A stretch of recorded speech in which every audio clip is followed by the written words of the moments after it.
Yes, all students, a very good evening and I wholeheartedly welcome you all for Enlightened Educators.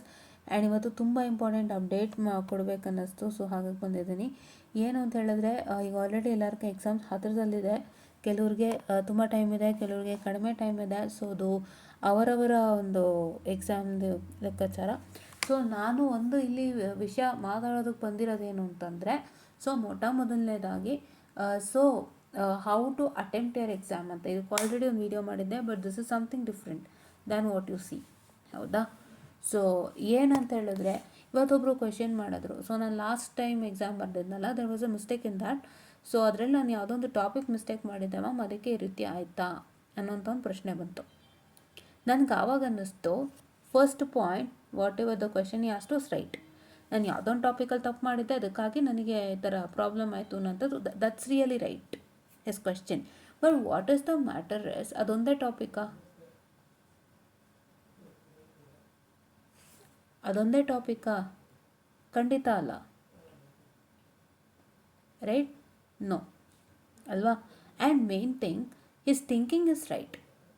C, for example, if any student is failed the exam,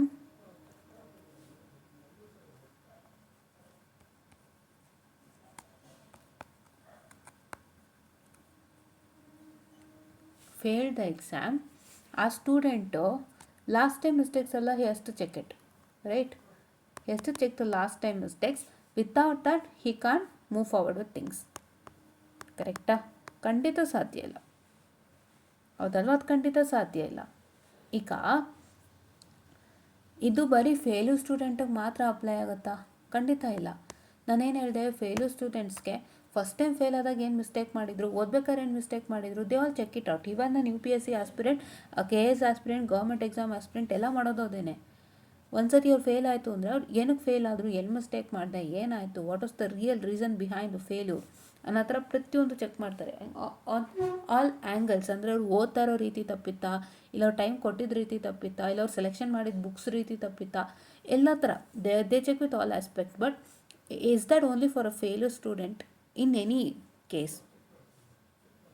ನಿಮ್ಮದ್ರಲ್ಲಿ ಅಥವಾ ನಮ್ಮದ್ರಲ್ಲಿ, ಯಾವುದರಲ್ಲಿ, ನಮ್ಮ BE-ನಲ್ಲಿ ಆಗಲಿ, ಅಂದರೆ ಅವ್ರದ್ರಲ್ಲಿ ಅಥವಾ ನಮ್ಮದು BE-ನಲ್ಲೇ ಆಗಲಿ, ಎಲ್ಲ ಕಡೆನೂ ಬರೀ ಫೇಲ್ಯೂರ್ ಮಕ್ಕಳು ಮಾತ್ರ ಚೆಕ್ ಮಾಡಬೇಕಾ? No, not at all. You all have to check it, right? ಯಾರ್ಯಾರು ಚೆಕ್ ಮಾಡ್ತೀರಿ? Always one who is writing the exam for the first time.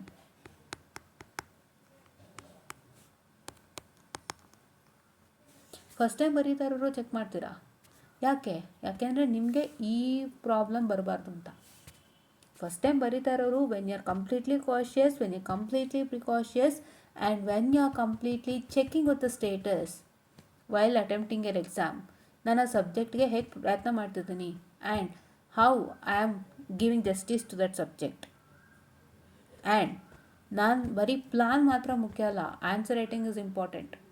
ನೀವು ಹೆಂಗೆ ಪ್ಲ್ಯಾನ್ ಮಾಡ್ಕೊಳ್ಳಿ, ನಾನು ಈ ಮಾಡಲೇ ಮಾಡ್ತೀನಿ, ಈ ಮಾಡಲೇ ಮಾಡ್ತೀನಿ, ನಾನು ಇಷ್ಟೇ ಮಾಡ್ತೀನಿ, ಅಷ್ಟೇ ಮಾಡ್ತೀನಿ, ಎಂಥ plan, I don't mind, okay? But that plan ಮಧ್ಯೆ ನೀವು ಬರೀತಾ ಇರೋಂಥ ಆನ್ಸರ್ಸು ಮುಖ್ಯ ಆಗುತ್ತೆ, okay? That is also one thing. And plan also is a very important thing. Plan ಕೂಡ ತುಂಬ ಇಂಪಾರ್ಟೆಂಟ್. ಬಟ್ ಪ್ಲಾನ್ಗಿಂತನೂ ಹೆಚ್ಚಾಗಿ ನೀವು ಬರೀ ಆನ್ಸರ್ ಇಂಪಾರ್ಟೆಂಟ್. ಬಿಕಾಸ್ ಪ್ಲಾನ್ ಅನ್ನೋದು ನಾನು ಕೊಡೋಕ್ಕಿಂತ ನಿಮ್ಮ ಇದಕ್ಕೆ ಹೋಗುತ್ತೆ. ನಾನು ಇದೇ ಮಾಡ್ಯೂಲ್ ಫಸ್ಟ್ ಮಾಡಿ, ಅದೇ ಮಾಡ್ಯೂಲ್ ಫಸ್ಟ್ ಮಾಡಿ ನಾನು ಹೇಳಲ್ಲ. ನಾನು ಹೇಳೋದು ಒಂದೇ, take care easiest module, 3 easiest module of your choice. Because ಆವಾಗ ನಿಮಗೆ ಯಾವ್ದು ಈಸಿ ಅನಿಸುತ್ತೆ ಅದು ನೀವು ತೊಗೋತೀರಾ. Because everybody has their own perspective and we are not here to question anybody's perspective and force them to do what I tell. ಅದು ನನ್ನ ಇದಲ್ಲ, ಓಕೆ? ನಾನೇನಿದ್ರು ಇಷ್ಟೇ ಹೇಳೋದು, easiest module, 3 easiest module of your choice and 2 difficult module which you feel difficult, you can take up part ಅಂತ ಹೇಳ್ತೀನಿ. ಹೌದಾ? ಏನು ಹೇಳ್ತೀನಿ? 3 easiest module of your choice, complete study, and 2 easiest module of your choice, it is you are suppose to what I can say, study according to important questions and the needed ones for the topic, right? ಈ ಥರ ನಾನು ಹೇಳ್ಕೊಂಡು ಬಂದಿದ್ದೀನಿ, okay? First modules ಎಲ್ಲ ಹೇಳ್ತಿದ್ದೆ. Right now I am not into anybody's perspective, this is just my things, okay? So ಈಗ ಎರಡರ ಮಧ್ಯನೂ answer writing plays an important role. ಅದಕ್ಕೆ ಇವತ್ತು ಅದನ್ನು ಮಾತಾಡೋಕ್ಕೆ ಬಂದಿದ್ದೀನಿ. See, however you select, because you select on your convenience, right? You don't leave anything. Because it's all your convenience. You always think I want to pass the exam, how to pass the exam, ನಾನು ಹೆಂಗೆ pass ಮಾಡಬೇಕು, ನಂಗೆ ಯಾವ ಥರ ಬೇಕು marks, ನಾನು ಏನೇನು ಓದಿದ್ರೆ ನಂಗೆ ಮಾರ್ಕ್ಸ್ ಸಿಗುತ್ತೆ. You all check with your convenience and do it. Whatever convenience, whatever plan you do, it is not my concern. My only concern is write answers in a proper way. ಹೌದಾ? ಕೆಲವೊಂದು ಸತಿ ಪ್ಲಾನೂ affect ಮಾಡುತ್ತೆ. I know ಕೆಲವೊಂದು ಸತಿ ಪ್ಲಾನೂ affect ಮಾಡುತ್ತೆ. ನಿಮ್ಮ ಬುದ್ಧಿವಂತಿಕೆನ wrong ರೀತಿಯಲ್ಲಿ ಬಳಸಿ ರಾಂಗ್ ಪ್ಲ್ಯಾನ್ ಮಾಡಿದ್ರು ಎಷ್ಟೋ ಸಲ ಎಫೆಕ್ಟ್ ಆಗುತ್ತೆ, ಹೌದು. But at all points of time answer writing is most important. Answer writing is most important. So ಈ ಒಂದು ಸಿಸ್ಟಮ್ ಇಟ್ಕೊಳ್ಳಿ, ತುಂಬ ಹೆಲ್ಪ್ ಆಗುತ್ತೆ. And the next thing is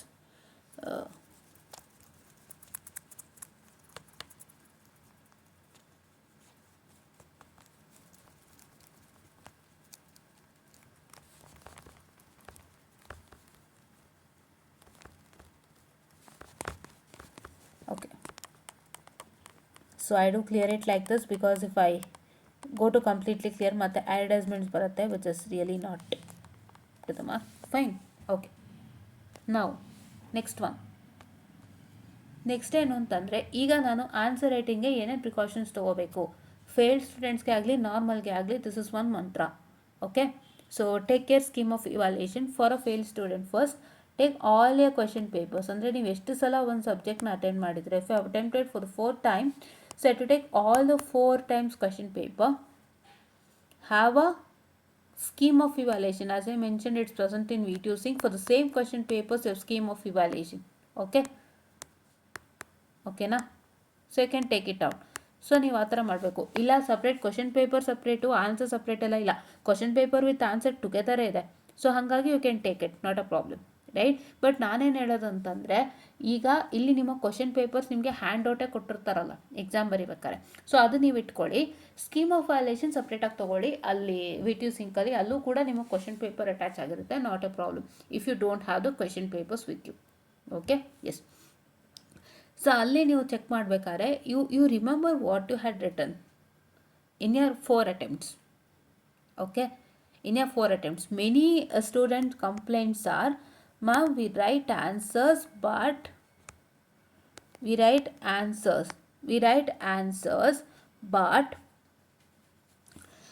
what I can say, we are not getting results ಅಂತ. ಇದೇ ನಮಗೆ response ಬರೋದು. ಈಗ ಓದದೆ ಏನೂ ಬರೀದೆ ಬರೋರದ್ದೇ ಬೇರೆ ಕತೆ, ಅದು ಅವ್ರು ಓದಬೇಕು, ಅವ್ರು ಬರೀಬೇಕು, that's the responsibility. I am not into that, but I am here into what is the matter is, I am getting many complaints are things that answer I write it well, but I am not getting the result ಅಲ್ವಾ. So ನಿಮಗೆ ಗೊತ್ತಿರುತ್ತೆ ನೀವೇನು ಬರೆದಿರ್ತೀರಾ ಅಂತ. So remember that, check with the scheme of valuation, check with all things in detail, what you wrote, what you missed, what they're asking for. Correct? What they're asking for. ನೀವು ಅದರಲ್ಲಿ ಏನಾದ್ರು miss ಮಾಡಿದ್ದೀರಾ ಅಂದರೆ then that is a big fault. So you have to correct that fault. Okay. You have to correct that fault. ಯಾಕೆ ಎಲ್ಲ ತಗೊಳ್ಳಿ ನಾನು ಹೇಳೋದೇನಕ್ಕಂದರೆ, ನಿಮಗೆ ಪ್ರತಿಯೊಂದು ಕ್ವಶನ್ ಪೇಪರಿಂದನೂ ಕ್ವಶನ್ಸು ಬೇರೆ ಬೇರೆ ಬೇರೆ ಇರುತ್ತೆ. So that you can at least cover some 75% of everything in the all modules. ಹೌದಾ? Yes, that's right. ಸೊ ಆ ರೀತಿಯಾಗಿ ನೀವು ಮಾಡ್ಬೋದು. ಆ ರೀತಿಯಾಗಿ ನೀವು ಚೆಕ್ಔಟ್ ಮಾಡಿದಾಗ you will understand your mistake, and with the same question is repeating, you are most welcome to understand and what write the answers, and you don't fail again. ಹೌದಾ? Your answer writing is sometime fails, right? That is what is happening. Okay. You have more confidence, but in checking you get to know. Okay. ತುಂಬ ಜನ they have lot of over confidence. They say like, ನಾನು ಸಖತ್ತಾಗಿ answers ಬರೆದಿದ್ದೆ, ನಂಗೆ marks ಕೊಟ್ಟಿಲ್ಲ ಅಂತ ಹೇಳೋರು ನೀವು ತುಂಬ ಇದ್ದೀರಾ. ಅಲ್ಲಿ ಏನಾಗ್ತಾ ಇದೆ, ನಿಮ್ಮದು ಓವರ್ ಕಾನ್ಫಿಡೆನ್ಸು ಅಥವಾ ನೀವು ಏನು ನಾನು ಆನ್ಸರ್ ಬರೆದಿದ್ದೀನಿ ನಾನು ನೀವೇ ಸರಿ ಅಂದ್ಕೊತೀರೋ, ಆ 2 ರೀಸನ್ನ ದಯವಿಟ್ಟು you have to come out of that. Don't have the confidence, or don't say that my answer is really right, have written everything right ಅಂತ. You don't over believe yourself. You just should have a what, you just should have a right to check, or you should have a plan to check. Don't neglect. Because ಎಷ್ಟೋ ಸಲ ನಮಗೆ ಗೊತ್ತಿರಲ್ಲ ವಿಷಯಗಳು, ನಾವು ಏನೋ ಸರಿ ಅಂದ್ಕೊಂಡಿರ್ತೀವಿ, ನಾವು ಆಮೇಲೆ ಚೆಕ್ ಮಾಡಿದಾಗ ಓ ಇದಾ ಆ ವಿಷಯ, ಇದು ನಾನು ಈ ಥರ ತಿಳ್ಕೊಂಬಿಟ್ಟು ಇದನ್ನೇ ಅಂದ್ಕೊಂಬಿಟ್ಟಿದ್ನಲ್ಲ ಅಂತ ನಮ್ಗೆ ಆಮೇಲೆ ಅನ್ನಿಸ್ಬಾರ್ದು ನೋಡಿ. So that's why you are suppose to do it. Is that right? Yes. So ಆ ರೀತಿಯಾಗಿ ವಿಷಯಗಳು. ಸೊ ಅದಕ್ಕೆ ನೀವು ಅದನ್ನು ಚೆಕ್ ಮಾಡ್ಕೊಳ್ಳೋಕ್ಕೆ ಈ ಪ್ಲಾನ್ ಮಾಡಿ. This applies for each and everything. You have to see what answer you wrote. You have to remember what answer you wrote, and the same you're going to check with scheme of violation, each and everything in detail. Did you miss something? See, ಅಲ್ಲಿ wrong ಆಗಿ ನೀವು answer ಬರ್ದಿರೋಕ್ಕೆ you don't need to worry at all, because ನೀವು ಡೆಫಿನಿಷನ್ನೇ mistake ಮಾಡಿ ತಪ್ಪು ಬರ್ದಿದ್ದೀರಾ ಅಂತ ಆಗುತ್ತೆ. ಓಕೆನಾ? ಬಟ್ ಪ್ರೆಸೆಂಟೇಷನ್ ವೇಸ್ ಎಲ್ಲ ಎಲ್ಲಿ ಏನಾದ್ರು ಮಿಸ್ಟೇಕ್ ಇತ್ತು ಅಂದರೆ scheme of valuation is helping you how to write it out. Okay, scheme of ವೈಲೇಷನಲ್ಲಿ ಡೆಫಿನಿಷನ್ ಕೂಡ ಹೇಗೆ ಬರೀಬೇಕು ಅಂತ ಕೊಟ್ಟಿರ್ತಾರೆ. Many of them write stories, but scheme of valuation don't want stories. Please understand. ಯಾರಾದರೂ ಇನ್ನು ಸ್ಟೋರೀಸ್ ಬರೀಬೇಕು, ಸ್ಕೀಮ್ ಆಫ್ ವೈಲೇಷನ್ ನನಗೆ ಸ್ಟೋರಿ ಕೇಳ್ತಾ ಇದೆ ಅಂದರೆ no chance, not at all. And stories is completely eliminated. ಅಲ್ಲಿ ನಿಮಗೆ ಪ್ರೆಸೆಂಟೇಷನ್ ಹೆಂಗೆ ಮಾಡಿದ್ದಾರೆ, ಯಾವ್ಯಾವ ಪಾಯಿಂಟ್ಸ್ ವಾಂಟೆಡ್ ಬೇಕಾಗಿದೆ ಅದು ಚೆಕ್ ಮಾಡ್ಕೊಳ್ಳಿ. ನಿಮ್ಮ ಆನ್ಸರ್ಸ್ ರಾಂಗ್ ಆಗಿದ್ದಾಗ ಫಸ್ಟ್ ಅದು ಚೆಕ್ ಮಾಡ್ಕೊಳ್ಳಿ, ಇದಲ್ವಾ ಮತ್ತು ನಾನು ಇನ್ನೇನು ಬರೀಬೇಕಾಗಿತ್ತು ಅಂತ. That's one thing. Okay, that's one thing. Answer wrong ಇದ್ದಾಗ what is the right answer, where to pick my right answer and how to write it, because many write some wrong answers which is really not valid and accepted. ಅದು ಇಲ್ಲಿ check ಮಾಡ್ಕೊಳ್ಳಿ. And check with how they present, and check with what they need, and check with how many marks, for how many marks, how much to write. Because ನಿಮಗೆ ನಾವು ಒಂದೇ ಹೇಳ್ತೀನಿ, ಇದಕ್ಕೆ ಒಂದು best solution ಅಂತ ಹೇಳಿದ್ರೆ, so you can just learn a 10 mark question from every topic. ಒಂದು ಟಾಪಿಕಲ್ಲಿ ನಿಮಗೆ 10 ಮಾರ್ಕರ್ ಜಾಸ್ತಿ ಕೇಳ್ತಾರೆ ಅಂದರೆ you can study 10 markers completely. If you study 10 markers completely, then it is very easy to sort out for 6 and 8 marks. ಯಾಕೆ ಅಂತ ಹೇಳಿದ್ರೆ ನೀವು 6 ಕಲ್ತ್ಕೊಂಡು 8 ಕಲ್ತ್ಕೊಂಡು 10 ಕಲೀಲಿಲ್ಲ ಅಂದಾಗ ನಿಮಗೆ ಕಷ್ಟ ಆಗ್ಬಿಡುತ್ತೆ. ಬಿಕಾಸ್ 10ಗೆ ಇನ್ನೂ ಕಂಟೆಂಟ್ಸ್ ಆ್ಯಡ್ ಆಗ್ತಾ ಹೋಗುತ್ತೆ. ಈಗ ಬರೀ ನಾನು 6 ಮಾರ್ಕ್ಸ್ಗೆ ಕಲ್ತ್ಕೊಂಡಿದ್ದೀನಿ ಮ್ಯಾಮ್ ಅಷ್ಟೇ, ಇವ್ರು 8 ಕೊಟ್ಬಿಟ್ರು 10 ಕೊಟ್ಬಿಟ್ರು ಅಂದರೆ you can't add the content inside. No, you can't add the content inside. ಯಾವ ಕಾರಣಕ್ಕೂ ನೀವು ಕಂಟೆಂಟ್ ಆ್ಯಡ್ ಮಾಡೋಕ್ಕಾಗಲ್ಲ, because you don't even know what to add extra.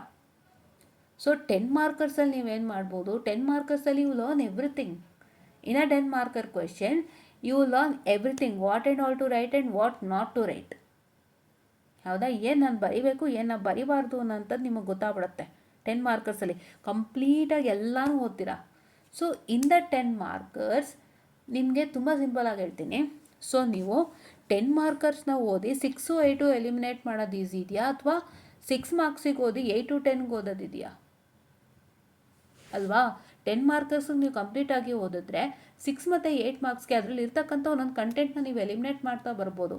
ಆವಾಗ ನೀವು 10 ಮಾರ್ಕರ್ಸ್ಗೂ ಪ್ರಿಪೇರ್ ಆದಂಗೆ ಆಯಿತು. ಆ್ಯಂಡ್ 6 ಮತ್ತು 8 ಮಾರ್ಕರ್ಸ್ಗೆ ಹೇಗೆ ಬರೀಬೇಕು ಅನ್ನೋದು ಗೊತ್ತಾಗುತ್ತೆ. And if any content you wanted to reduce, you can also reduce that. Correct ಅಲ್ವಾ? ಕರೆಕ್ಟ್ ಅಲ್ವಾ? That's all. ಒಂದು ಸತಿಗೆಲ್ಲ ಓದಿದ್ರೆ ನೀವು ಆಯಾ ಮಾರ್ಕ್ಸ್ಗೆ ತಕ್ಕಂತೆ ಕ್ವಶನ್ನ ನೀಡ್ತಕ್ಕಂತೆ you can change it. That is very easy. ಅದು ನೀವು ಮಾಡ್ಬೋದು, ಅದು ನೀವು ಮಾಡ್ತೀರಾ ಅಂತ ಅಂದ್ಕೊಂಡಿದ್ದೀನಿ. ಹೌದಾ? ಓಕೆ. ಮತ್ತು ಈಗ ಇಲ್ಲಿ ನೀವೆಲ್ಲ ಥರ ಚೆಕಿಂಗ್ಸ್ ಮಾಡ್ಕೋತೀರಾ. ನಾನು ಹೇಳಿದೆ ಪ್ರೆಸೆಂಟೇಷನ್ ರಿಲೇಟೆಡು ಮಾಡಬೇಕು ಅಂತ. And along with what they need and what they do not need and how is the question and what and all things, ಎಲ್ಲ ಥರ starting from A to Z ಎಲ್ಲನೂ ಪಿನ್ ಟು ಪಿನ್ ಚೆಕ್ಔಟ್ ಮಾಡಿದಾಗ ನಿಮಗೆ ತುಂಬ easy ಆಗುತ್ತೆ. This is really for a failure student who have to check it out, or else ನೀವು ನಿಮ್ಮ ಫೇಲ್ಯೂರಿಂದ ಆಚೆ ಬರೋಕ್ಕಾಗಲ್ಲ. ನಿಮ್ಮ ಮೈಂಡ್ಸೆಟ್ ಏನಾದ್ರು ನೀವು ಅಂದ್ಕೊಂಡಿರೋದೇ ಸತ್ಯ ಅನ್ನೋ ಥರ ಪ್ರೂವ್ ಅಂತ ಅನ್ನಿಸ್ತಾ ಇದ್ರೆ ನಿಮಗೆ ಅದೇ ಸತ್ಯ ಅಂತ ನಿಮ್ಮ ಮನಸ್ಸನ್ನು ಅಂದ್ಕೊಂಡು ನೀವು ಅದೇ ಥರ ಮುಂದುವರೆದ್ರೆ ತುಂಬ ಕಷ್ಟ ಆಗುತ್ತೆ. ಫಸ್ಟು ನಿಮ್ಮ ಸತ್ಯಾನುಸತ್ಯಗಳೇನಿದೆ ನೀವು ಹೇಳ್ತಿರಲ್ಲ ಈ ಡೈಲಾಗ್, ಫಸ್ಟ್ ಈ ಡೈಲಾಗಿಂದ ಆಚೆ ಬಂದು ಚೆಕ್ಔಟ್ ಮಾಡಿ. ಏನು ತೊಂದರೆ ಇಲ್ಲ ಚೆಕ್ಔಟ್ ಮಾಡಿದ್ರೆ. ಯಾಕೆಂದರೆ ಎಷ್ಟೋ ಸರಿ ನಾವು ಗೊತ್ತಿಲ್ಲದೆ ನಾವು ಇದೇ ಸರಿ ಅಂತ ಓದ್ತಾ ಇರ್ತೀವಿ. ಬಟ್ ನಾವು ಇನ್ನೂ ಡೆಪ್ತಾಗಿ ಚೆಕ್ ಮಾಡಿದಾಗಲೇ ನಮಗೆ ಗೊತ್ತಾಗೋದು ನಮ್ಮದು ಸರಿ ಇದೆಯೋ ತಪ್ಪಿದೆಯೋ ಅಂತ. ಎಷ್ಟೋ ಸರಿ ನಾವು ಮಾಡ್ತಾ ಇರ್ತಕ್ಕಂಥ ಪ್ಲ್ಯಾನ್ ಕೂಡ ರಾಂಗೇ ಇರುತ್ತೆ. Wrong in the sense like ಸರಿಯಾಗಿ ನಮ್ಗೆ ಗೊತ್ತಿರಲ್ಲ. ನಾವು ಯಾರೇನೋ ಹೇಳಿರ್ತಾರೆ ಅದೇ ನಿಜ ನಂಬ್ಕೊಂಡು ನಾವು ಮಾಡ್ತಿರ್ತೀವಿ. I know that is all happening. ಅದಕ್ಕೆ ನೀವು ನಿಮ್ಮತನನ ಬಿಟ್ಟು, ಅಂದರೆ ನನಗೆ ಈಗ ನಾನು ಬರ್ದಿರೋದೇ ಸರಿ, ನಂದಿದೇ ಸರಿ, that's right, I need not to check it out again, they are not giving marks ಅನ್ನೋದನ್ನ ಬಿಟ್ಟು please I kindly request you to once check it out with everything.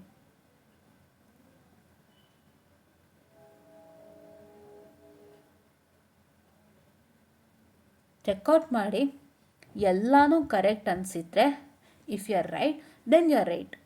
Okay, ಅವಾಗ ನಾವು ಏನು ಮಾಡೋಕ್ಕಾಗಲ್ಲ. ನೀವು ಕರೆಕ್ಟಾಗಿದ್ದರೆ we can do anything because what you told is right. But if something is going wrong while you check it out with the scheme of valuation and whatever you have written, if something is missing or if many things is wrong, then you can get it to what? Then you can get to know your mistakes and you can move forward. ಆವಾಗ ನಿಮಗೆ ಏನು ನೀವು ಅಂದ್ಕೊಂಡಿರ್ತೀರೋ ಅದರಲ್ಲಿ ಕೆಲವೊಂದು mistakes ಏನು ಗೊತ್ತಾದಾಗ ನಿಮಗೂ ಒಂದು ಕ್ಲಾರಿಟಿ ಸಿಕ್ಕುತ್ತೆ. ಇಲ್ಲಾಂತಂದರೆ ನೀವು ಪ್ರತಿ ವರ್ಷವೂ ಅದೇ ಹೇಳ್ತಾ ಹೋಗ್ತೀರಾ, ಪ್ರತಿ ಸಲಿನೂ ಅದೇ ಹೇಳ್ತಾ ಹೋಗ್ತೀರಾ, ಪ್ರತಿ ಸಲಿನೂ ಅದೇ ಫಾಲೋ ಮಾಡ್ತೀರಾ, ನಿಮ್ಮ ನೀವು ಚೇಂಜಸ್ಸೇ ಮಾಡ್ಕೊಳ್ಳಲ್ಲ. That will really lead you to a failure. ಒಂದು ಫೇಲ್ಯೂರಿಂದ ಪಾಸ್ ಆಗಬೇಕು ಅಂತಂದರೆ ನೀವೆಲ್ಲ ಥರ ಚೆಕ್ಕಿಂಗ್ಸ್ ಮಾಡಲೇಬೇಕು ವಿತೌಟ್ ಎನಿ ಹಸ್ಟಲ್. ಓಕೆ, ಇದೊಂದಾಯಿತು. ಈಗ let me see if I can take another page. Okay, page 2 right. ಈಗ ಫಾರ್ ಅ ನಾರ್ಮಲ್ ಸ್ಟೂಡೆಂಟ್, ಈಗ ಯಾರೋ ಎಕ್ಸಾಮ್ ಬರೀತಿದ್ದಾರೆ 4th ಸೆಮ್ದು ಇಲ್ಲ 2nd ಸೆಮ್ದು ಇಲ್ಲ 6th ಸೆಮ್ದು ಆಗಿದೆ, ಈಗ 4th ಮತ್ತು 2nd ಇರೋದು. ಯಾರೋ ನೀವು ನಾರ್ಮಲ್ ಸ್ಟೂಡೆಂಟ್ ಬರೀತಿದ್ದೀರಾ ಅಂದರೆ, while you study with the previous year question paper, please study scheme of evaluation.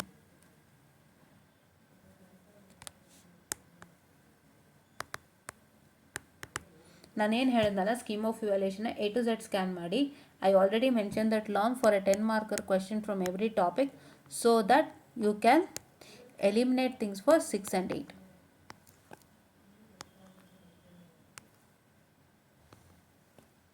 Six and 8ಗೆ ನೀವು ಈಸಿಯಾಗಿ ಎಲಿಮಿನೇಟ್ ಮಾಡ್ಕೋಬೋದು. 6ಗೆ ಏನು ಬೇಕಾಗುತ್ತೆ, 8ಗೆ ಏನು ಬೇಕಾಗುತ್ತೆ, can check it out and do forward. Right, this is one humble and requestable thing. So ಹೆಂಗೆ ಚೆಕ್ ಮಾಡಬೇಕು ಅಂತ ಲಾಸ್ಟ್ ವೀಡಿಯೋಗೆ ಹೇಳಿದ್ನಲ್ವ, A to Z, starting from the presentation, starting from the content, starting from the things required, how the question is asked and how are the satisfying the answer for the question, all these things. I have here a scheme of evaluation. So I can show you all 3 things here.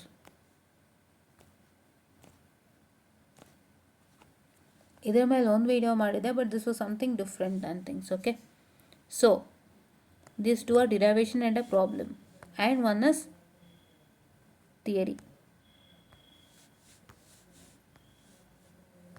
See, for a derivation they are asking for a diagram, they are asking for these sets of equation. ನಾನು ಅದೇ ಹೇಳಿದೆ, ಏನಾಗುತ್ತೆ ನಿಮಗೆ ಎಲ್ಲ equation ಇರುತ್ತೆ, ತುಂಬ complex ಡಿರೈವೇಷನ್ಗಳಿರುತ್ತೆ, and have lot of equations and you don't know which one to really satisfy and which one not to.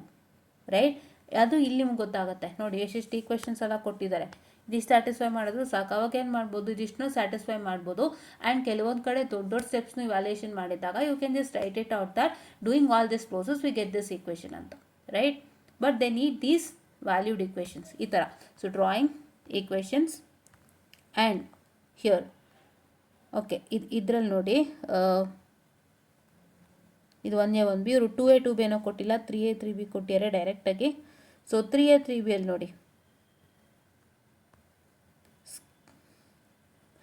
ಸ್ಕೀಮಲ್ಲಿ ಏನು ಮಾಡಿದ್ದಾರೆ, 12ಗೆ ಅಲೌಟ್ ಮಾಡಿಕೊಟ್ಟಿದ್ದಾರೆ, but it should be for 10 marks. Okay, ಸ್ಕೀಮಲ್ಲಿ 12ಗೆ ಅಲೋಕೇಟ್ ಮಾಡಿಕೊಟ್ಟಿರೋದು ಇನ್ನೂ ಒಳ್ಳೆಯದಾಯಿತು. ಸೊ ನೀವು ಇನ್ನೂ ಈಸಿಯಾಗಿ ಮಾಡ್ಕೋಬೋದು. ನಾನು ಅದೇ ಹೇಳ್ತೀನಿ, 10 ಮಾರ್ಕರ್ಸ್ ಓದಿದ್ರೆ 6 ಆ್ಯಂಡ್ 8 ಬರೆಯೋಕ್ಕೆ ಸುಲಭ. 6 ಮಾರ್ಕರಿಗೆ ಓದಿದ್ರೆ 8ಗೆ ಇನ್ನೂ ಜಾಸ್ತಿ ಓದಬೇಕು, 10ಗೆ ಮತ್ತಿನ್ನೂ ಜಾಸ್ತಿ ಓದಬೇಕಾಗುತ್ತೆ. ಸೊ ಒಂದೇ ಸತಿಗೆ ಎಲ್ಲನೂ ಓದಿದ್ರೆ when they give you a 10 marker question, you are most welcome to write a 10 marker question and you can eliminate few things according to the given question for 6 or 8 marks. ಆಯಿತಾ, 6 or 8 ಮಾರ್ಕ್ಸ್ಗೆ ಅಕಸ್ಮಾತಾಗಿ describe ಅಂತ ಕೊಟ್ಟರೆ ಏನು ಮಾಡೋದು, ಆ ಥರ ಕೊಟ್ಬಿಟ್ಟಾಗ you can write directly 10 marker answer, not an issue. Because ಅಲ್ಲಿ ಡಿಸ್ಕ್ರೈಬ್ ಅಂತ ಕೊಟ್ಟಿರ್ತಾರೆ, ಡಿಸ್ಕ್ರೈಬ್ ಅಂದ್ಬಿಟ್ಟು 6 ಮಾರ್ಕ್ಸಿಗೆ ಕೊಟ್ಟಾಗ ಡಿಸ್ಕ್ರೈಬ್ ಅಂದರೆ it includes everything. But if they are asking for a specific content or a topic, like say for example explain with a neat label diagram this particular concept ಅಂತನೋ, ಅಥವಾ what is this particular concept mean, explain with the help of a neat diagram, ಹಾಗೆಲ್ಲ ಕೊಟ್ಟಾಗ you know what part to satisfy. One is definition, one is the whole working cycle, that's the diagram and explanation. ಅಲ್ಲಿ ಗೊತ್ತಾಗುತ್ತೆ. But describe ಅಂದಾಗ everything goes in to existence. So ಹಂಗೆ ಕೊಟ್ಟಾಗ 6 ಮಾರ್ಕರ್ಗಾದ್ರೂ 10 ಮಾರ್ಕರೇ ಬರೀಬೇಕಾಗತ್ತೆ, 8ಗಾದರೂ ಸರಿ 10ದೇ ಬರೀಬೇಕಾಗತ್ತೆ. But for a specific part satisfactory question, as I mentioned, what is the meaning of a particular topic and explain with a diagram about that topic, ಅಂಥದ್ದೆಲ್ಲ specific things are asked, you can satisfy only those. Okay, ಆ ಥರ. So ಇಲ್ಲಿ okay, ಇಲ್ಲಿದೆ ನೋಡಿ,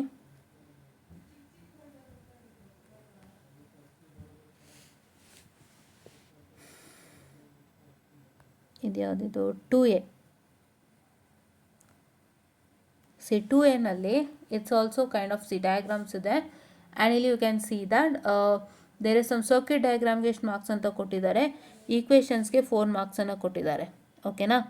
and ಇಲ್ಲಿ module 3ಅಲ್ಲಿ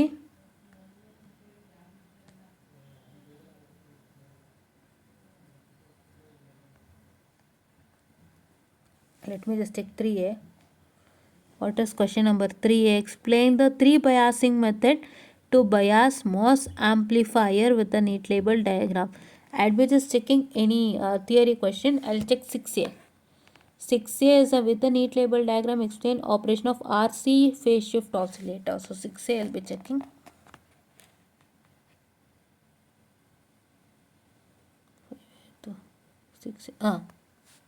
six A ನೋಡಿ. 6A ಎಷ್ಟಿದೆ? 6A 8 marks. 6A ನೋಡಿ check with marks. Sorry guys, 6A 8 ಇದೆಯಾ ನೋಡಿ. 5A 5B 10 and 10 ಇದೆ. 6A 8 ಇದೆ. 6B 6 ಇದೆ. ಓಕೆನಾ. 6A 6B ನೋಡೋಣ ಫಸ್ಟು. 5A 5Bನೂ ನೋಡೋಣ, 6A 6Bನೂ ನೋಡೋಣ. 5A 5B ಅಂತ ಬಂದಾಗ ನೋಡಿ 5A 5Bಗೆ ಇವರು ಡೈರೆಕ್ಟಾಗಿ ನೋಡಿ ಈ ಬ್ಲಾಕ್ ಡಯಾಗ್ರಾಮ್ ಕೊಟ್ಟಿದ್ದಾರೆ which is for 4 marks. And ಈ ಇಕ್ವೇಷನ್ ಬರೆಸ್ಬೇಕು ವಿಚ್ ಇಸ್ ಫಾರ್ 6 ಮಾರ್ಕ್ಸ್. ಅವರೇ ಮೆನ್ಷನ್ ಮಾಡಿದ್ದಾರೆ ನೀವೇನು ಮಾಡಬೇಕು ಅಂತ. ಅಲ್ಲಿ 2 ಇಂಪಾರ್ಟೆಂಟ್ ಈಕ್ವೇಷನ್ಸ್ನ ಕೊಟ್ಟಿದ್ದಾರೆ, ಇದೆರಡು ಸ್ಯಾಟಿಸ್ಫೈ ಆಗಬೇಕು ಅಂತ. ಸೊ ಆ 2 ಈಕ್ವೇಷನ್ಗೆ ಸಂಬಂಧಪಟ್ಟಂಥ ಸ್ಟೆಪ್ ಸ್ಯಾಟಿಸ್ಫೈ ಮಾಡೋವಂಥ ಜವಾಬ್ದಾರಿ ನಿಮ್ಮದು. ಹೌದಾ. 2 ಈಕ್ವೇಷನ್ಗೆ 6 ಆಯಿತು, ಇದು 4 ಆಯಿತು. ಹಾಗಂತ ಡೈರೆಕ್ಟಾಗಿ 2 ಈಕ್ವೇಷನ್ ಬರೆದು 6 ತೊಗೋಬೇಡ್ರಿ, ಇದಕ್ಕೆ ಸ್ಟೆಪ್ಸ್ ಇದ್ದರೆ ಮಾತ್ರ ಕೊಡೋದು. Fine. And monostable multivibrator for 10 marks ಏನು ಮಾಡಿದ್ದಾರೆ? Monostable multivibrator circuit diagram mention ಮಾಡಿದ್ದಾರೆ. ವೇವ್ ಫಾರ್ಮ್ಗೆ 4 ಕೊಟ್ಟಿದ್ದಾರೆ, ಈಕ್ವೇಷನ್ಗೆ 6 ಕೊಟ್ಟಿದ್ದಾರೆ. ಸೊ ಇದನ್ನು ಸ್ಯಾಟಿಸ್ಫೈ ಮಾಡಬೇಕು. ಅದಕ್ಕೆ ಯಾವತ್ತೂ 10 ಮಾರ್ಕರ್ಗೆ ಓದಿದ್ರೆ ಎಲ್ಲ ಹೆಲ್ಪ್ ಆಗುತ್ತೆ ಅಂತ ಹೇಳೋದು. ಆ್ಯಂಡ್ ಇಲ್ಲಿ ನೋಡ್ತಾ ಇರ್ಬೋದಾಗಿರುತ್ತೆ ಆಲ್ಮೋಸ್ಟ್ ಇವೆಲ್ಲ ಈಕ್ವೇಷನ್ಸ್, ಯಾವುದೋ ಥಿಯರಿ ಇಲ್ಲ. ಸೊ ಇಲ್ಲಿ ಡಯಾಗ್ರಾಮ್ಗೆ ಎಷ್ಟು ಮಾರ್ಕ್ಸು? ಡಯಾಗ್ರಾಮ್ಗೆ 4 ಕೊಟ್ಟಿದ್ದಾರೆ. ಇಕ್ವೇಷನ್ ವಿತ್ ಏನೋ ಸರಿಯಾಗಿ ಬರ್ದಿಲ್ಲ, ಅದು ಈಕ್ವೇಷನ್ ವಿತ್ ವೇವ್ ಫಾರ್ಮ್ ಅನಿಸುತ್ತೆ. ಇದು ವೇವ್ ಫಾರ್ಮ್ 4 ಮಾರ್ಕ್ಸನ್ನು ಬರುತ್ತೆ. ಹೌದಾ. ಈಗ 6 ಮಾರ್ಕರ್ ಕ್ವಶನ್ ಇದು ಯಾವುದು? 6B 6 marker question. 6Bಗೆ ಏನು ಮಾಡಿದ್ದಾರೆ? ಹಾಂ, ಈ ಸರ್ಕ್ಯೂಟ್ಗೆ 2 ಮಾರ್ಕ್ಸನ್ನು ಕೊಟ್ಟಿದ್ದಾರೆ. ಸರ್ಕ್ಯೂಟಿಗೆ 2 ಇದೆ. ಆಮೇಲೆ ಈಕ್ವೇಷನ್ ಎಲ್ಲ ಸೇರಿಸಿ ವಿತ್ ವೇವ್ ಫಾರ್ಮ್ ಏನಾರು ಇತ್ತು ಅಂದರೆ ಆ ವೇವ್ ಫಾರ್ಮ್ಗೂ ಸೇರಿಸಿ 4 ಮಾರ್ಕ್ಸನ್ನು ಹಾಕಿದ್ದಾರೆ. ಹೌದಾ. ಈ ರೀತಿಯಾಗಿ ಹಾಕಿದ್ದಾರೆ. ಸೊ ನಿಮಗೆ ಒಂದು ಐಡಿಯಾ ಬರುತ್ತೆ. ಸೊ ಒಂದು ಪರ್ಟಿಕ್ಯುಲರ್ ಕ್ವಶನ್ಗೆ ಏನು ಮಾರ್ಕ್ಸ್ ಹಾಕಿದ್ದಾರೆ ಅಂತ. ಕೆಲವೊಂದರಲ್ಲಿ ಏನಾಗುತ್ತೆ ಅಂತಂದರೆ ಇರೋದಷ್ಟೇ ಕಂಟೆಂಟು. ಇವಾಗ ನೋಡಿ ಇವೆಲ್ಲ ನಿಮಗೇನು diagram with equation. So diagram with equation ಅಂತ ಬಂದಾಗ ಇರೋದಷ್ಟೇ ಕಂಟೆಂಟು, ಅಲ್ಲಿನೇನು ಎಕ್ಸ್ಟ್ರಾ ಇರಲ್ಲ. ಇವಾಗ ನಾನು ಸಿಂಪಲಾಗಿ ಹೇಳೋದಾದರೆ ಈಗ ನೋಡಿ ಒಂದು ಥಿಯರಿಲಿ ಡೆಫಿನಿಷನ್, ವರ್ಕಿಂಗ್ ಇರುತ್ತೆ, ಅದೇ ವರ್ಕಿಂಗು ಡಯಾಗ್ರಾಮ್, ಬ್ಲಾಕ್ ಆರ್ ಇದ್ರ ಡಯಾಗ್ರಾಮ್ ಇರುತ್ತೆ. ಆಮೇಲೆ ಅದರದ್ದು ಅಪ್ಲಿಕೇಶನ್ ಇರುತ್ತೆ. ನಿಮ್ಗೆ ಆ ಥರದ್ದಿದ್ದಾಗ ಅಡ್ವಾಂಟೇಜ್ ಇರುತ್ತೆ, ಡಿಸಡ್ವಾಂಟೇಜ್ ಇರುತ್ತೆ, ಮತ್ತು ಹಲವಾರು ಸೆಕ್ಷನ್ಸ್ಗಳಿರುತ್ತೆ. ಅಂಥದ್ರಲ್ಲಿ ಇದ್ದಾಗ ನೀವು ಕ್ವಶನ್ಸ್ ನೋಡ್ಕೊಳ್ಳಿ, ಯಾವ ಸೆಕ್ಷನ್ ಡಿಮ್ಯಾಂಡಿಂಗಲ್ಲಿರುತ್ತೆ ಚೆಕ್ ಮಾಡ್ಕೋಬೇಕು. ನಾನು ಅದೇ ಹೇಳೋದ್ನಲ್ಲ, ಡಿಸ್ಕ್ರೈಬ್ಗೂ ಪರ್ಟಿಕ್ಯುಲರ್ ಸೆಕ್ಷನ್ ಕೇಳೋಕ್ಕೂ ವ್ಯತ್ಯಾಸ ಇದೆ ಅಂತ ಅಲ್ಲಿ ಚೆಕ್ ಮಾಡ್ಕೊಳ್ಳಿ. ಆದರೆ ಇಲ್ಲಿರೋ ಅಂಥ ಕ್ವಶನ್ ಏನು? It's only diagram and the equation. So ಅದಕ್ಕೆ ಬರೀ ಡಯಾಗ್ರಾಮ್ ಮತ್ತು ಈಕ್ವೇಷನ್ಸ್ ಮಾತ್ರ ಇರುತ್ತೆ. ಇಂಥ ಟೈಮ್ನಲ್ಲಿ ನೀವು ಡಯಾಗ್ರಾಮ್ ಮತ್ತು ಈಕ್ವೇಷನ್ನ ಸ್ಯಾಟಿಸ್ಫೈ ಮಾಡಬೇಕಾಗುತ್ತೆ for any marks the question is asked. Because ಆವಾಗ ಡಯಾಗ್ರಾಮ್ ವೇಟೇಜ್ ಕಮ್ಮಿ ಆಗುತ್ತೆ, ಈಕ್ವೇಷನ್ ವೇಟೇಜು ಸ್ವಲ್ಪ ಕಮ್ಮಿ ಆಗುತ್ತೆ. ಈಗ ಇದನ್ನೇ 8 ಮಾರ್ಕ್ಸು ಕೊಟ್ಟಿದ್ದಿದ್ರೆ ನಿಮಗೆ ಡಯಾಗ್ರಾಮ್ಗೆ 4 ಇಡ್ಬೋದಾಗಿತ್ತು, ಈಕ್ವೇಷನ್ಗೆ 4 ಇಡ್ಬೋದಾಗಿತ್ತು. ಇಲ್ಲ 10 ಮಾರ್ಕರು ಕೊಟ್ಟಿದ್ರೆ ಈ ಎರಡಕ್ಕೂ 5 and 5 ಕೊಡಬೇಕಾಗಿತ್ತು, ಆ ಥರ. ಸೊ ಹಾಗೆ ಅವರು ನಿಮ್ಗೆ ಈ ಥರ ಕ್ವಶನ್ಸ್ಗಳಲ್ಲಿ ಅವರು ನಿಮಗೆ ಎಷ್ಟು ಕಮ್ಮಿ ಮಾರ್ಕ್ಸು ಕೊಟ್ಟರು ಎಲ್ಲನೂ ಬರೀರಿ. ನಿಮ್ಮ ಡಯಾಗ್ರಾಮ್ ಮತ್ತು ಇದ್ರ ಮಾರ್ಕ್ಸು ಕಡಿಮೆ ಆಗುತ್ತಷ್ಟೇ, ಇನ್ನೇನೂ ವ್ಯತ್ಯಾಸ ಆಗೋದಿಲ್ಲ. ಹೌದಾ. But as a particular typical ಥಿಯರಿಗಾದರೆ ಎಲ್ಲ ರೀತಿ ಚೆಕ್ ಮಾಡಬೇಕು. ಪ್ರಾಬ್ಲಮ್ ಡಿರೈವೇಷನ್ಗೆ ಮತ್ತು ಈ ಡಿರೈವೇಷನ್ಗಳಿಗೆ ಮೇನ್ಲಿ ಈ ಥರ ಪ್ರಾಬ್ಲಮ್ ಆಗುತ್ತೆ. ಏನು ಹೇಳಿದೆ, ಡಿರೈವೇಷನ್ಗಳಿಗೆ ಎಲ್ಲನೂ ಬರೀಬೇಕಾಗತ್ತೆ. With you have to check it out what and all you have to write ಎಲ್ಲನೂ ಬರೀಬೇಕಾಗತ್ತೆ. ಆ್ಯಂಡ್ ಅದರಲ್ಲಿ ನಿಮಗೆ ವೇಟೇಜ್ ಕಮ್ಮಿ ಆಗುತ್ತೋ ಹೊರತು ಯಾವ ಕಂಟೆಂಟು ಚೂರು ಕಮ್ಮಿ ಆಗಲ್ಲ, ಇಟ್ ಈಸ್ ಗ್ಯಾರಂಟಿಡ್. ಪ್ರಾಬ್ಲಮ್ಯಾಟಿಕ್ ಸಬ್ಜೆಕ್ಟಲ್ಲಿ ಅವ್ರು ಡೈರೆಕ್ಟಾಗಿ ಏನೇನು ಸಾಲ್ವ್ ಮಾಡಬೇಕು ಅಂತ ಕೊಟ್ಟಿರ್ತಾರೆ ಅಷ್ಟನ್ನು ಮಾತ್ರ ನೀವು ಸಾಲ್ವ್ ಮಾಡ್ತೀರಾ. So that's completely different case. But specially in derivation you are suppose to write according to everything. So ನಿಮಗೆ ಎಷ್ಟೇ ಮಾರ್ಕ್ಸಿಗೆ ಕೊಟ್ರು, ಕಡಿಮೆ ಕೊಟ್ರು ಜಾಸ್ತಿ ಕೊಟ್ರು ಆ ಪಾರ್ಟ್ದು ವೇಟೇಜು ಜಾಸ್ತಿ ಕಡಿಮೆ ಆಗುತ್ತೆ, ಇಲ್ಲಿ ತೋರಿಸೋದ್ನಲ್ಲ ಹಾಗೆ. ಆ್ಯಂಡ್ ಈವನ್ ಥಿಯರಿಗಾದರೆ ಮಾತ್ರ ನೀವು ಪರ್ಟಿಕ್ಯುಲರ್ ಕ್ವಶನ್ ಚೆಕ್ ಮಾಡಬೇಕು. ಇದೇ ಥರದ ಕ್ವಶನ್ ಏನಾದರೂ ಸಿಂಪ್ಲಿಫೈ ಮಾಡಿ ಕೊಟ್ಟಿದ್ದನ್ನ, ಬರೀ ಇಷ್ಟೇ ಪಾರ್ಟ್ ಬರೀರಿ ಅಂತ ಕೊಟ್ಟಿದ್ದಾರಾ ಅಥವಾ ಬೇರೆ ಬೇರೆ ಥರ ಕೊಟ್ಟಿದ್ದಾರಾ, ಹೆಂಗೆ ಕೊಟ್ಟಿದ್ದಾರೆ ಈ ಟಾಪಿಕಿಂದ ಕ್ವಶನ್ಸ್ ಅಂತ ನೀವು ಚೆಕ್ ಮಾಡಿದಾಗ ಯಾವ ಟಾಪಿಕ್ ಬೇಕಾಗುತ್ತೆ ಯಾವ್ದು ಬೇಡ ಅನ್ನೋಂಥ ನಿಮಗೆ ಬಿಟ್ಟಿತ್ತು. ಬಟ್ ಒಂದು ಸಲ ನೀವು 10 ಮಾರ್ಕರ್ಗೆ ಓದಿದ್ಮೇಲೆ 6, 8 ಚೆಕ್ ಮಾಡಬೇಕಾಗತ್ತೆ. 6ಗೂ 8ಅಲ್ಲೂ ಏನಾದರೂ ಎಲ್ಲನೂ ಬರೀರಿ ಅಂತ ಹೇಳಿದಾರಾ, ಅಥವಾ 6 ಮತ್ತು 8ಅಲ್ಲಿ ಯಾವುದಾದ್ರೂ ಒಂದು ಕಂಟೆಂಟ್ ಕಡಿಮೆ ಮಾಡಿದಾರಾ 10 ಮಾರ್ಕರ್ಸ್ಗೆ ಆನ್ಸರ್ಗಿಂತ, ಅಲ್ಲಿ 6 ಆ್ಯಂಡ್ 8ಗೆ ಏನು ವ್ಯತ್ಯಾಸ ಇದೆ ಅಂತ ನೀವು ಚೆಕ್ ಮಾಡ್ಕೋಬೇಕು, ಸ್ಪೆಷಲಿ ಫಾರ್ ಥಿಯರಿ. ಇಷ್ಟೆಲ್ಲ ಎಲ್ಲ ಸಬ್ಜೆಕ್ಟ್ಗೂ ನೀವು ಮಾಡಬೇಕು, ಇದೊಂದಕ್ಕೆ ಅಲ್ಲ, ಯಾವುದೇ ಸಬ್ಜೆಕ್ಟ್ ಆದರೂ ನೀವು ಮಾಡಬೇಕು. ಆ್ಯಂಡ್ ಮೇನ್ಲಿ ಡಿಫ್ರೆನ್ಸಸ್ ಕ್ವಶನ್ ಬಂದಾಗ block diagram is also different. Don't leave it. ಒಂದು ಡಯಾಗ್ರಾಮ್ ಇದೆ ಅಂತಂದರೆ that diagram is also a difference. ಅದನ್ನು ನೀವು ಬಿಡೋ ಹಾಗಿಲ್ಲ. ಕರೆಕ್ಟಾಗಿ ಅರ್ಥ ಆಯ್ತಾ? ಆ ಡಯಾಗ್ರಾಮು ಕೂಡ ಡಿಫ್ರೆನ್ಸ್ ಆಗುತ್ತೆ. ಸೊ ದಯವಿಟ್ಟು the diagram is also a difference. So you have to mention the diagram as a difference, definition as a difference and its characteristics as a difference. Because ಒಂದೊಂದು ಕ್ಯಾರೆಕ್ಟರಿಸ್ಟಿಕ್ಸ್ ಇರುತ್ತೆ. So ಇದರಲ್ಲೊಂದು characteristics ಅಂದರೆ that will be having an opposite characteristics that you have to mention. And advantage and disadvantage also becomes a what I can say, advantage mainly disadvantage ಆಗುತ್ತೆ, advantage ಕೂಡ difference ಆಗುತ್ತೆ. ನಾವು ಕಟ್ಕೊಳ್ಳಿ what diagram, if there is any diagram present with respect to the two topics that you have to differentiate, and the next thing is your definition, and the next thing is your characteristic, and the next thing is your application ಇದಾಗುತ್ತೆ, and the next thing is your advantage and the disadvantage. These all things has to be included in difference. ಹೌದಾ? ಇಷ್ಟು ವಿಷಯ, ಇನ್ನೇನಿಲ್ಲ. ಇಷ್ಟು ನೀವು ಮಾಡ್ತೀರಾ ಅಲ್ವಾ, ಕರೆಕ್ಟಾಗಿ ಚೆಕ್ಔಟ್ ಮಾಡ್ತೀರಾ ಅಲ್ವಾ, ಹೆಂಗಿದೆ ಏನು ಅಂತ ಎಲ್ಲರೂ ಚೆಕ್ಔಟ್ ಮಾಡಿ. ಯೂಸ್ಫುಲ್ ಇದೆ, ಮಿಸ್ ಔಟ್ ಮಾಡ್ಕೋಬೇಡಿ. ನಿಮ್ಮ ಎಕ್ಸಾಮ್ನ ನೀವೇ ಹಾಳು ಮಾಡ್ಕೋಬೇಡಿ. ಇಷ್ಟು ಡೀಟೇಲಾಗಿ ಯಾರೂ ಕೊಡಲ್ಲ. ಐ ಹೋಪ್ ಇದು ನಿಮ್ಮ ಕಾಲೇಜಲ್ಲೂ ತೋರಿಸಲ್ಲ ಅನಿಸುತ್ತೆ. ನಾನು ಮುಂದೆ ಬಂದು ತೋರಿಸ್ತಾ ಇದ್ದೀನಿ, because I have got to know about this and I don't know whether there is some strict restriction in showcasing this in the college or not ಅಂತ. But is I am showcasing this here. Please to watch this, please to access to this, please to get in subscribe. ಎಲ್ಲ important questions share ಮಾಡ್ತಿದ್ದೀವಿ, ಯಾರೂ miss out ಮಾಡೋಂಗೇ ಇಲ್ಲ. ಎಲ್ಲ important questions ತೊಗೊಳ್ಳಿ. ನಮ್ಮ ಹತ್ರ ಹೆಂಗೆ ಓದಬೇಕು ಅಂತ ಕೇಳಿದ್ರು ಸರಿ, we are ready to tell all this things you have to do ಅಂತ ಹೇಳ್ತಾ. So join in to our channel enlighten educators and Telegram channel enlighten educators. YouTube channel subscribe ಮಾಡಿ, ಟೆಲಿಗ್ರಾಮ್ ಚಾನಲ್ ಕೂಡ ಜಾಯ್ನ್ ಇನ್ ಆಗಿ ಅಂತ ಹೇಳ್ತಾ, I will be winding up the session students, and thank you.